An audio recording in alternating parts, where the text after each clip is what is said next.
श्रीहित राधा केलिकुंज परिसर श्रीधाम वृंदावन के प्रसिद्ध संत प्रेमानंद महाराज का सालों पुराना राज सामने आया है।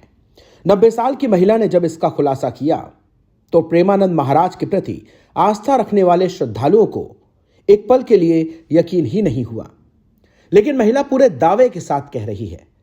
वृद्ध महिला के मुताबिक प्रेमानंद महाराज वृंदावन से पहले बनारस में रहते थे और एक दिन महिला के पति की प्रेमानंद महाराज से मुलाकात हुई तो उन्होंने कहा, हमको वृंदावन ले चलिए।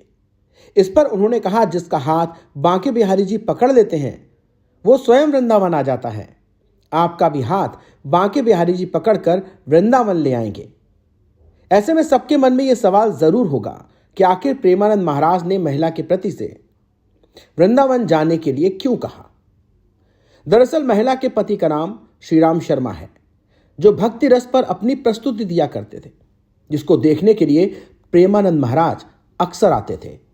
महिला का कहना है, जब उन्होंने प्रेमानंद महाराज को बनारस में देखा तो उनकी बहुत बड़ी बड़ी जटाएं थीं और हमेशा भक्ति रस में वे सराबोर रहते थे।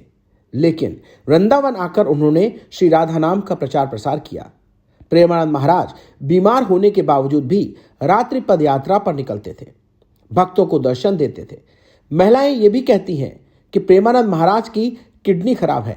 ऐसे में उनका यह भी कहना है कि रात में महाराज श्रद्धालुओं को दर्शन देने के लिए पदयात्रा करते हैं। वृद्ध महिला का कहना है कि प्रेमानंद महाराज रात में निकलकर बहुत कृपा बरसाते हैं। इतनी परेशानी में भी सोचते हैं कि उनके भक्त वहां रास्ते पर खड़े होंगे, इसलिए दर्शन देने के लिए पैदल ही निकलते थे।